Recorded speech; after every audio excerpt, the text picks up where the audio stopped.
Okay, so the posterior aspect of the thigh, we have the gluteal region and the hamstring region.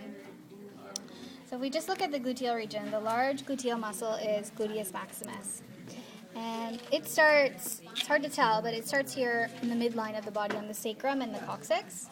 And a portion of it starts here on the iliac crest.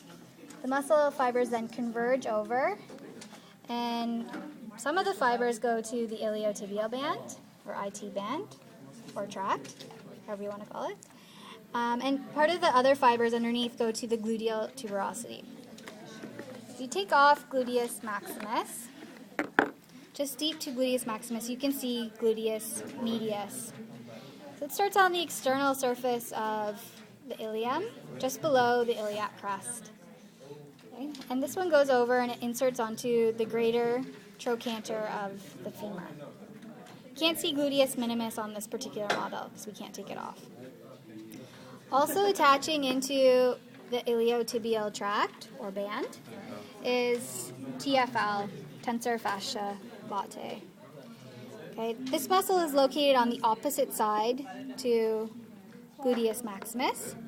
So that means that it's going to have the opposite function at the hip joint. Gluteus maximus does extension of the hip, whereas tensor fascia latae does flexion of the hip. In the deep layer of the gluteal region, we have our lateral rotators. And these muscles are really small, and they all laterally rotate our hip joint. One really important one is this one here that's kind of triangular in shape. It actually starts on the anterior surface of the sacrum and goes underneath this ligament here to go over and insert around the greater trochanter.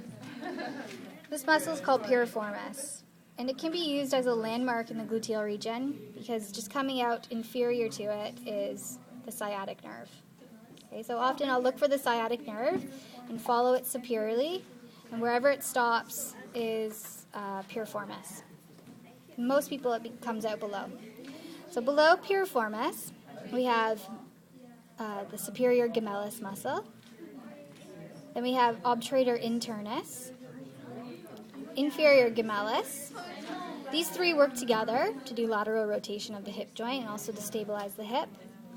And also one last lateral rotator, which is quadratus femoris. It has four sides, so quadratus, and it's attached to our femur. One last lateral rotator, which you can't see on this picture, or on this model, is obturator externus. And in our textbook, it doesn't group it with the lateral rotators. So we can't see it anyway, but another one that's not included here is obturator internus.